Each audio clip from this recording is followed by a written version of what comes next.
Welcome to the Utility Security Podcast, your command center for all things utility security. From power plant warriors to grid guardians, and even curious citizens, this podcast is your essential briefing on keeping up to date with knowledge and insights for securing our nation's utilities. Expert intel through interviews with security chiefs, tech wizards, and policy shapers. Tune in as we explore the latest vulnerabilities, industry best practices, and inspiring stories of resilience from the frontline heroes keeping our grids secure. Okay, so imagine this drones, right? Like the ones we see delivering packages or like filming cool videos. Yeah. What if they became like a serious security threat? That's what we're going to look at today. That's interesting. We've got this article from Utility Security. Okay. It's called Danger from Above.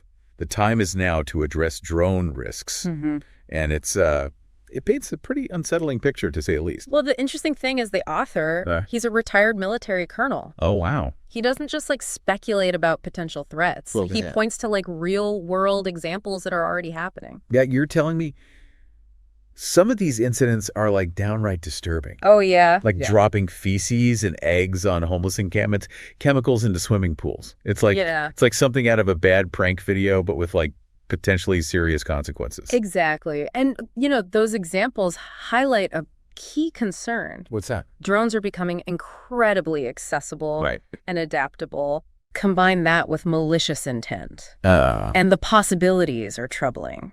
So it's not just about annoying pranks, right? No. These incidents show how easily drones could be used for more sinister purposes. Precisely. And the article points out that these incidents are likely just the tip of the iceberg. Oh, wow. Especially when you consider how drone technology is rapidly evolving. Think about the use of drones in recent conflicts like Ukraine and Gaza. Yeah. They're being used in increasingly sophisticated ways. Speaking of sophisticated, the article specifically mentions first-person view, or FPV drones. Yeah. I'm not exactly a tech whiz. Sure. So can you break down why those are so game-changing? So FPV drones allow the operator to see in real time what the drone sees, essentially putting them in the cockpit. Oh, wow. This makes them incredibly precise and agile, and in a military context, that translates to highly targeted attacks. Wow. So it's not just about drones dropping bombs anymore. Right. These FPV drones are like precision strike weapons. And the article highlights how alarming the speed of their evolution is. Right. And what's being used on the battlefield today could easily trickle down to civilian use in the future. Oh, geez. Imagine the implications if that level of precision and control fell into the wrong hands. That's a chilling thought. And it's not just explosives we should be worried about. No. The article lists all sorts of potential payloads.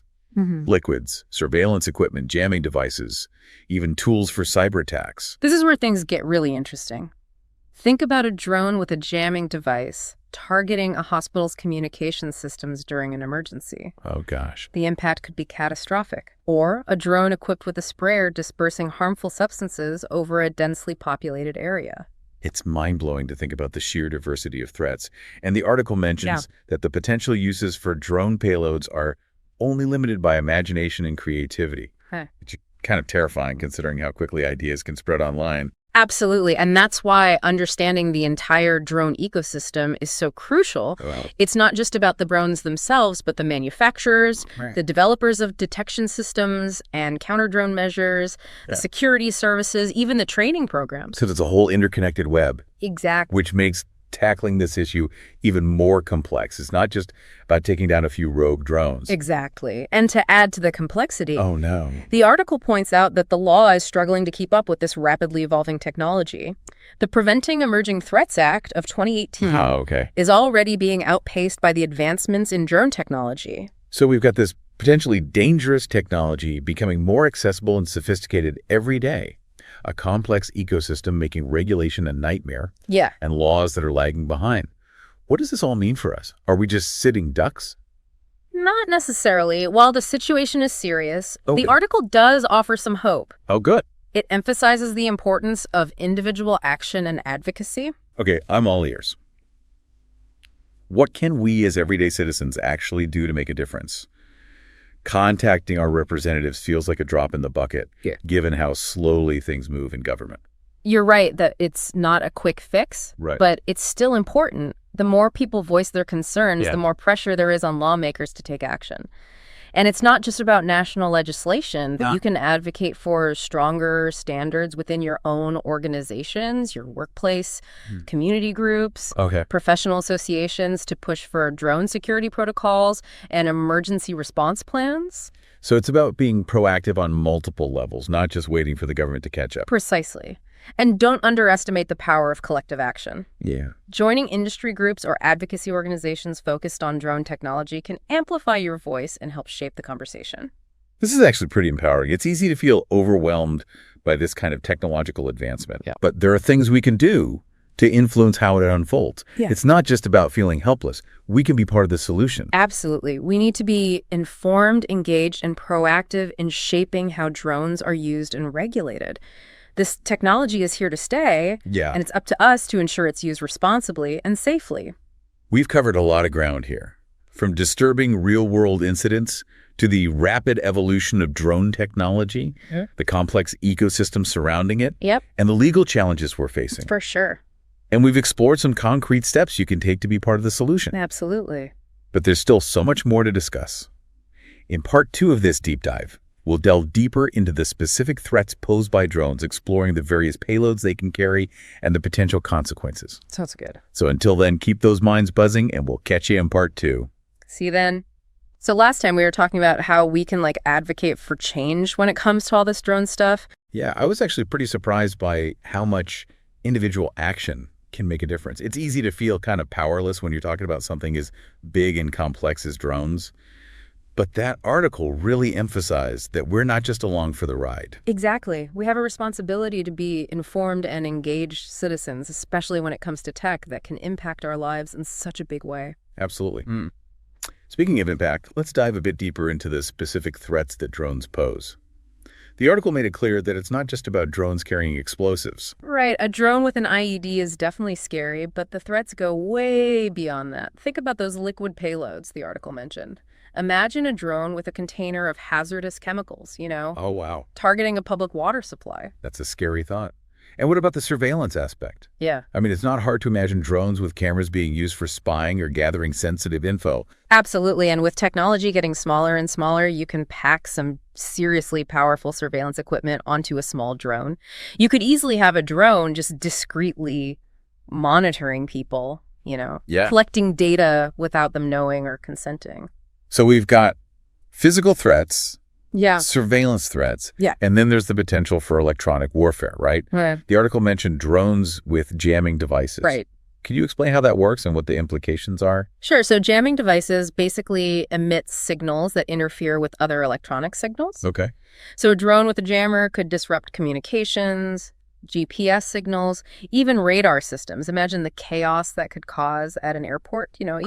Even a small disruption could have major consequences. Or during an emergency response. Exactly. Where communication is critical. Exactly. And the article took it a step further, talking about something called a cyber attack payload. A cyber attack from a drone. That sounds like something straight out of a sci-fi movie. How would that even work? It might sound futuristic, but it's not that far-fetched. Think of a drone carrying a device that can hack into nearby computer systems or networks. It could fly close to a target, a business, a government building, even someone's home, and launch a cyber attack. So we're talking about a flying hacker, basically. It's kind of mind-blowing to think about all the different threats we're dealing with here. It is, and it highlights how important it is to develop effective countermeasures, but as we talked about earlier, that's where things get even more complicated. Well, let's start with the basics. How do you even know if there's a rogue drone in the area? How do you detect them? There are a few different ways, each with its own pros and cons. One common method is using radio frequency sensors to detect the signals emitted by drones. It's kind of like listening in on the drone's communications. Interesting. But drones are getting better at hiding their signals, making this method less reliable. So it's like an electronic hide-and-seek game. What are some other detection methods? Well, there's radar, which is effective but can be expensive, and sometimes picks up things that aren't actually drones. Then there are optical sensors, which basically use cameras to identify drones visually. And there are even acoustic sensors that can pick up the distinct sound of a drone's propellers. It sounds like there's a whole industry popping up around drone detection technology. Yeah. But detection is only one part, right? What happens when you've found a rogue drone? How do you actually stop it? That's the million-dollar question, and unfortunately, there's no easy answer. The options for stopping drone threats, especially in the civilian world, are still pretty limited, and the technology is changing so quickly. The article mentions something about kinetic countermeasures. What does that mean? Kinetic countermeasures basically involve using force to take down a drone. Okay. This could mean anything from specialized projectiles that physically hit the drone to nets that get caught in the propellers. So shooting the drone out of the sky. Sometimes it can be that straightforward, but there are also more complex methods like using high-powered lasers to fry the drone's electronics. Lasers? That sounds pretty intense.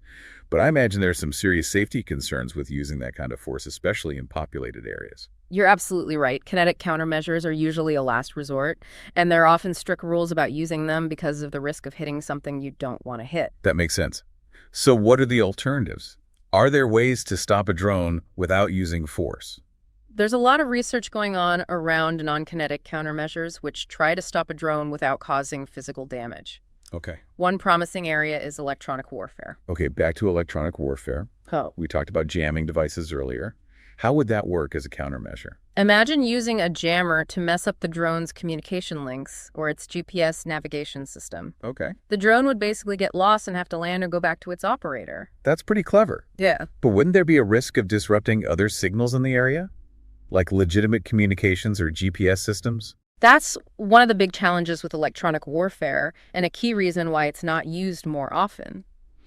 It can be really hard to target just the rogue drone without affecting other things you don't want to affect. So it sounds like we're still figuring out how to develop safe and effective countermeasures. It's a race against time, really, given how fast drone technology is advancing. Exactly. It's a field that's constantly changing, and what works today might not work tomorrow. This has been a really eye-opening look at the challenges of dealing with drone threats. But I'm also curious about the ethical side of things. Yeah. Using lasers and jamming signals sounds like something out of a spy movie. Yeah. Where do we draw the line when it comes to counter-drone technology? That's a really important question. We need to carefully consider the ethical implications of every countermeasure, especially when it comes to things like privacy and making sure the response is appropriate to the threat. Right, because if everyone starts using counter-drone technology, it could easily turn into a kind of surveillance arms race where everyone is watching everyone else. Exactly. And how do we make sure that the way we respond to a drone threat is appropriate to the actual risk it poses? Right. If you see a drone hovering over your property, it's hard to tell if it's just someone taking pictures or if it's a serious threat. And using force to take down a drone could have unintended consequences, especially in a crowded area.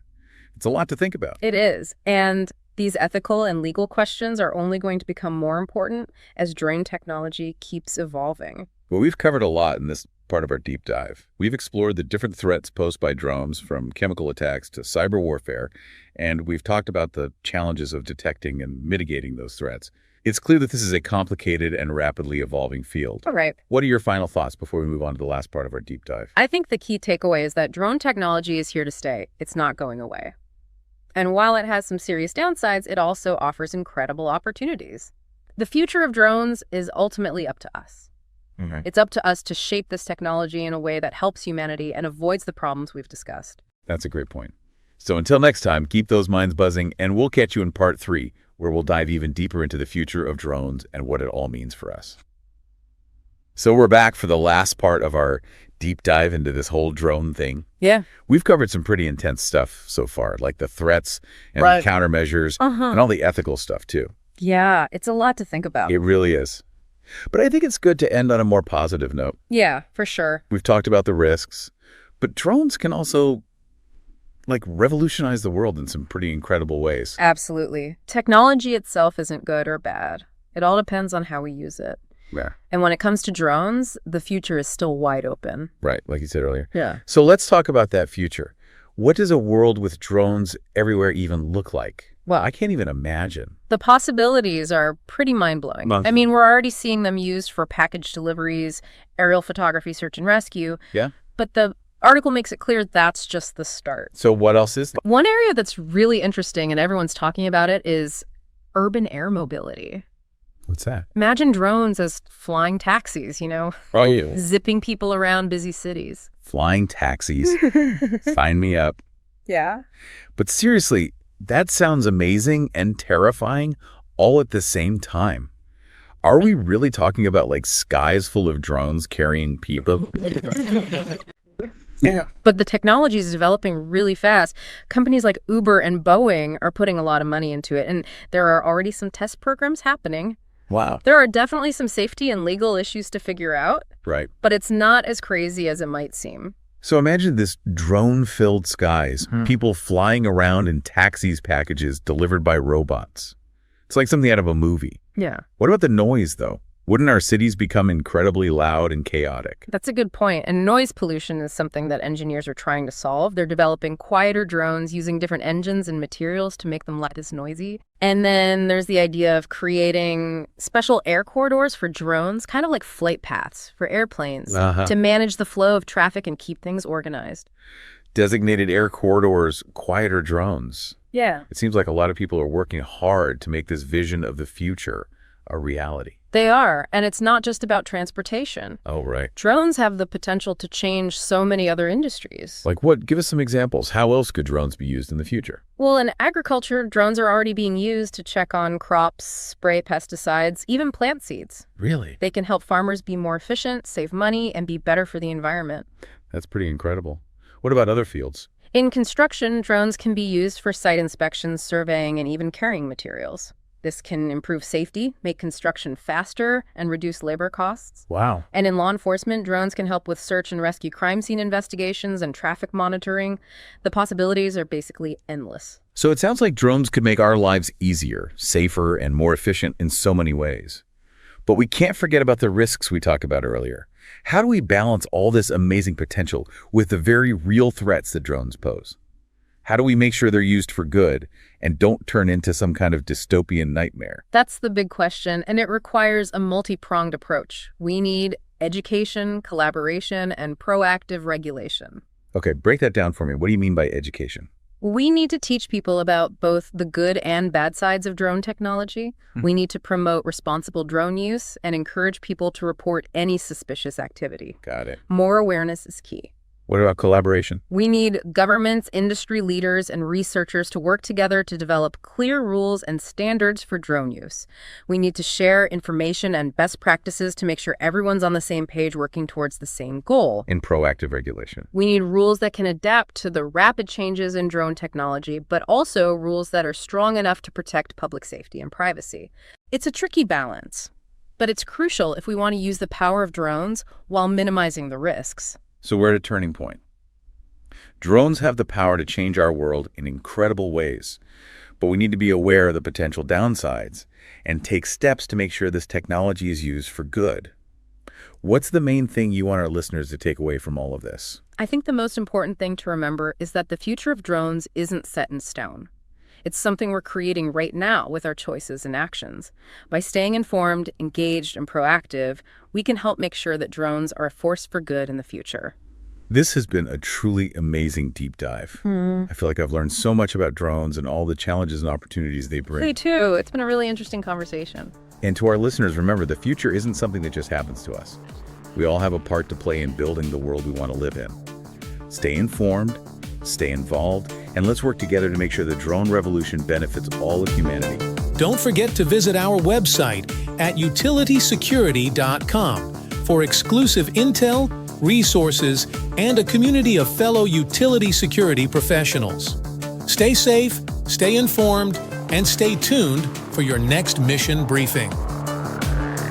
The views, information, and opinions expressed during this podcast are solely those of the individuals involved and do not necessarily represent those of Utility Business Media and its employees. It is strongly recommended that you discuss any actions or policy changes with your company manager